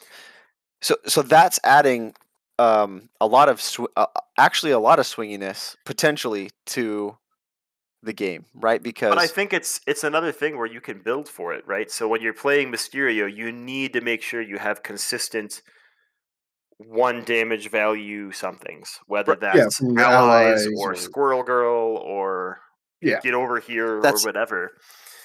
well, It's a good tip. right, but when you get to the second stage, so like at the beginning of the game, when revealed Mhm. and on his player card, or the villain card, in player order, shuffle the top card of the encounter deck into each player's deck. So the force response on his attack is what I was referring to earlier, which only illusion cards are going to go into your deck Yep. with the force response. But his when revealed on his stage 2, his when is also- revealed yeah, on his stage 2. on his stage 3 and the side 2A, right? You're getting Yep. His Edge of stage Reality. 2 and 2A, not his stage 3. So it's only 2 of them. Oh, But okay. his yeah. Edge of the Reality main scheme also shuffles too. Yeah, right? that's that 2A. So that is because you're getting potentially non-illusion cards, and I guess what I'm saying is your thought is illusion cards generally, at least in his scenario, are on the lower power level. I think so. But then you could also be getting, like you said, 2 advances potentially with those. There's definitely the chance to have bad things happen. And I get it; it's a card game, so there is RNG, a random number generator, right? But it's like a design space I'm glad they pushed. Like I think it's super thematic. Yeah, I'm glad they pushed it too, so that way they can never do it again. I hope they do it again. I thought I it mean, was fun. you will have some turns that feel like heroic, right? Yeah, totally. Or But- you'll have 3 games that feel but- like you just got smashed. But you don't have every turn that feels like you're playing on heroic. No. To me, this feels completely different than Nebula or Ronin, where like every card just has surge and is like an assault or an advance. Those feel horrible compared to Right. this. This does not have the consistent pain of those. It has the, oh, I'm doing good. Ha! Lie. You know, Yes. it has the snowball. It has the out of nowhere. I would say Mysterio rather than Snowball. I would say Mysterio has spikes. So depending on Yes. how good you are at shuffling and clump shuffling, I guess, or how random your random number generator is, you could have like the entire game just sort of feel like a standard game with a couple little like minor upticks in difficulty. It's just like, oh, I draw Shadows of the Past more frequently. Or you could have a game that feels like, why does every card in the world surge? Because I've drawn cards in the wrong combination.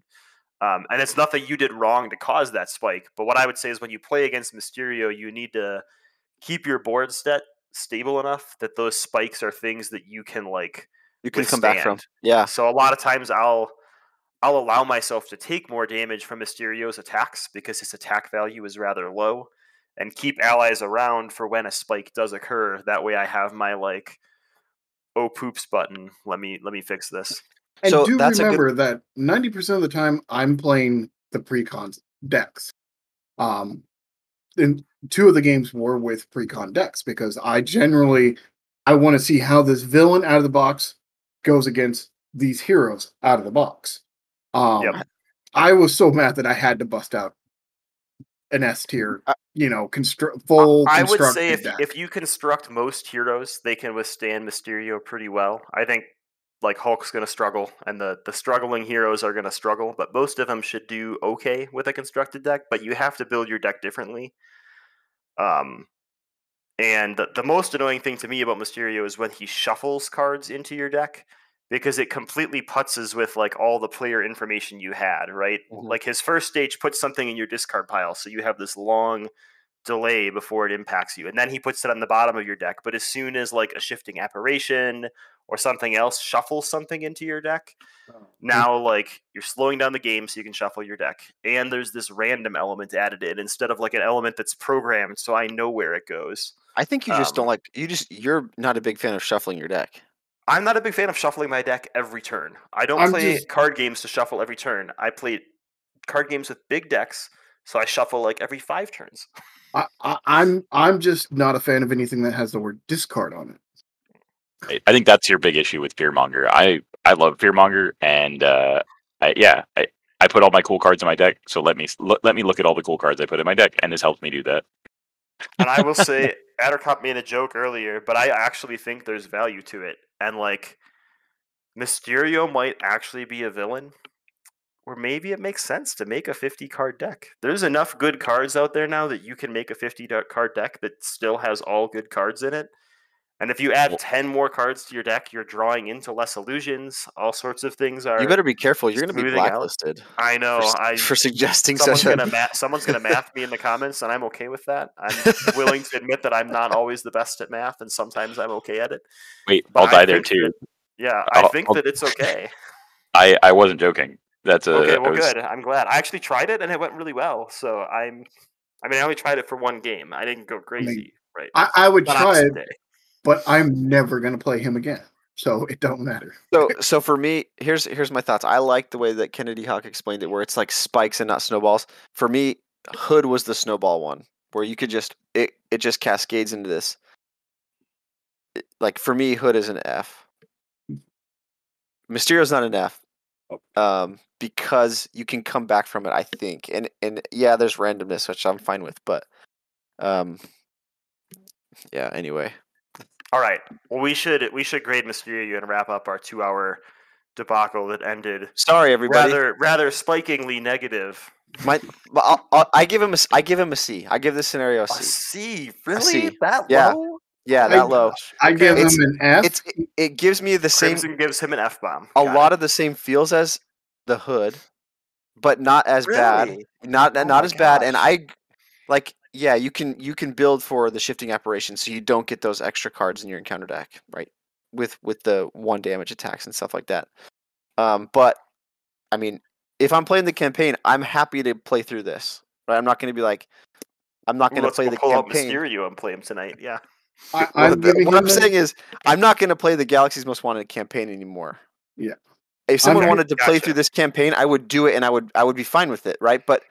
And I would also be fine with playing Mysterio, but I'd rather play the first 2 scenarios in the box. We should play a 4-player game of Mysterio after this.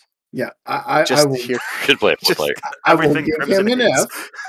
I'm going to put him in the box with the Hood and Ronin and Miss Marvel, and I'm never going to open that box again. So you mean the Resters? The box of Resters. The Resters. The box of the Resters. Get the right term. Miss Marvel's really good at killing shifting apparitions too. I don't know what you guys are complaining about. What do you rate it? Props there. What do you rate it? I'm really boring, and I'm going to give Mysterio an A. I think A's across the board. Straight A's for you. Straight A student so far in this box. So this is why I'm giving him an A. I think he is, of the first 3 villains, he's either the most thematic or Sandman is, and theme is the most important thing to me. I think he is well-rounded and like he's unique. I do think his difficulty, his head is a fishbowl. That's an obvious. So he's well-rounded. Yes, he is super well-rounded. He's almost spherical. Yeah.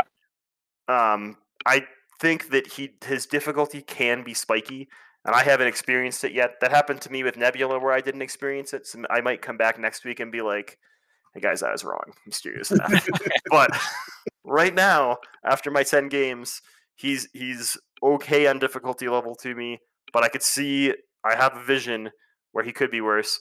And the main reason is when they previewed all the villains in the preview article, or the first 4 villains, I guess, I was reading through like the previewed cards for Mysterio, and I was convinced that like Mysterio was going to break this box for me. You had low expectations. I was never going to want to play this game. So I had low expectations, but I also I went into this the first time playing it being like, this is going to be the most grueling 2 hours ever.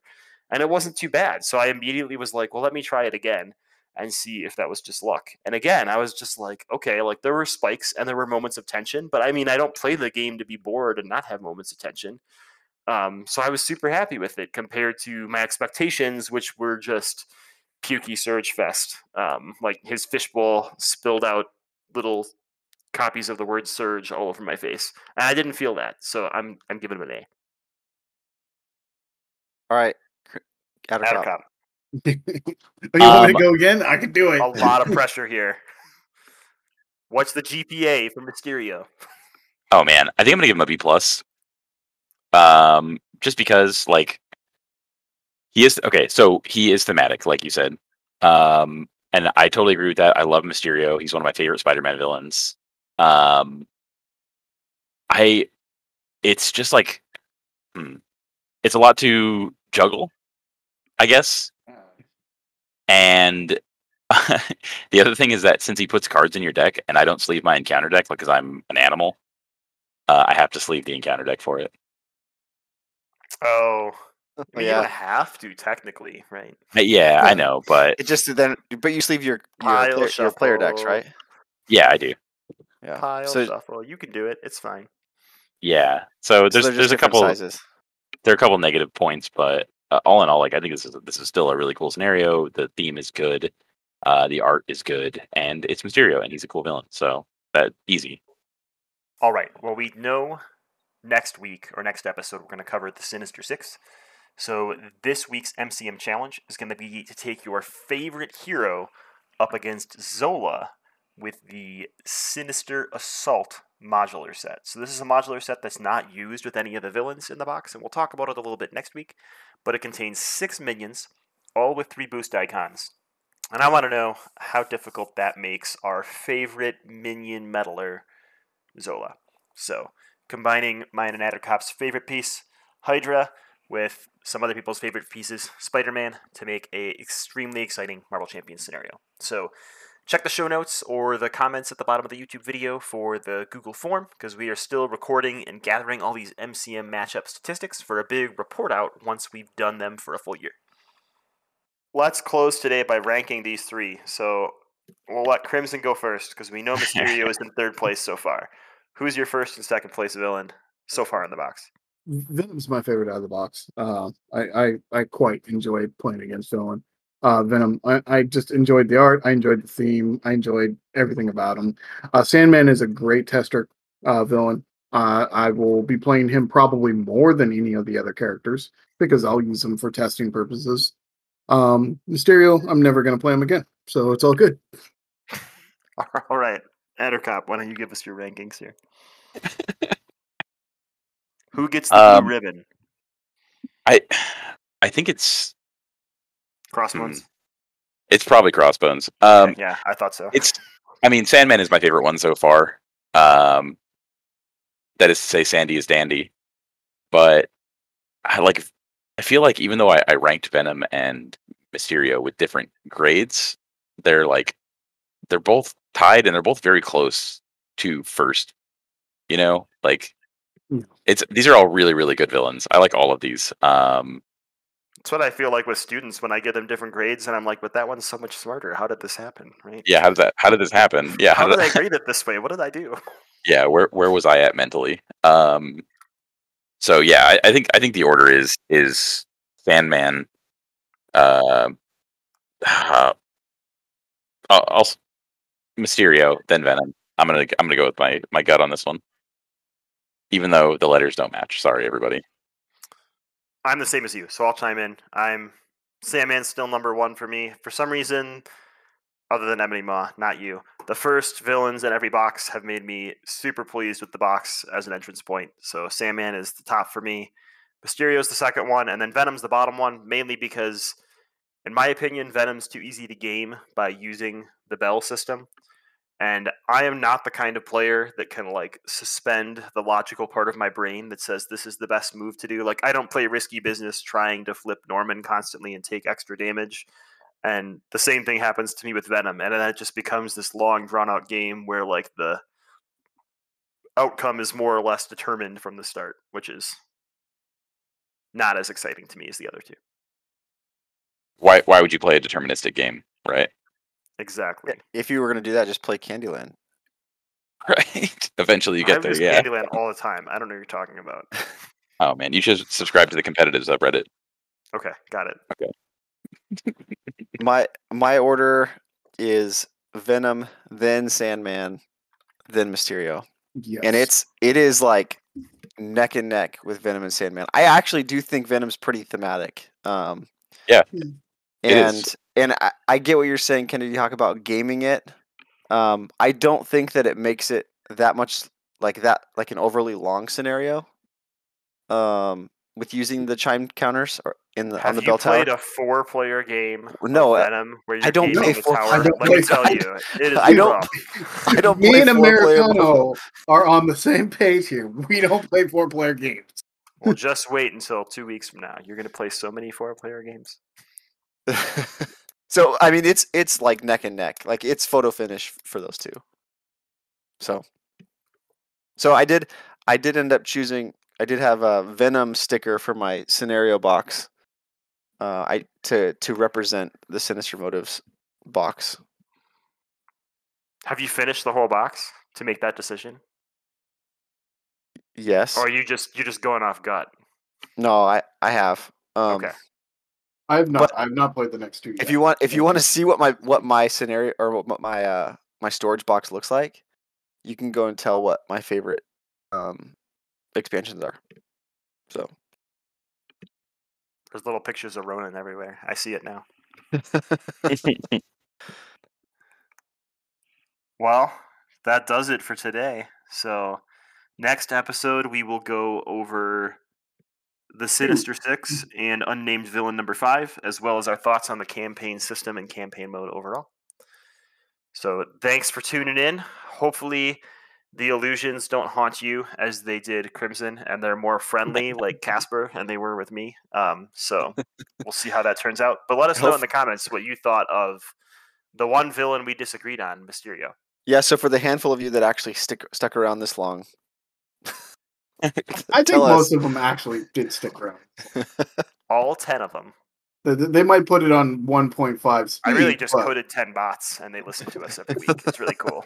Tell us in the tell us in the comments if you're ready to throw shade at Mysterio or if you're cruising for illusion. Okay. That wasn't rhyming enough. I'm not giving you that. Thanks everybody. Have a good night.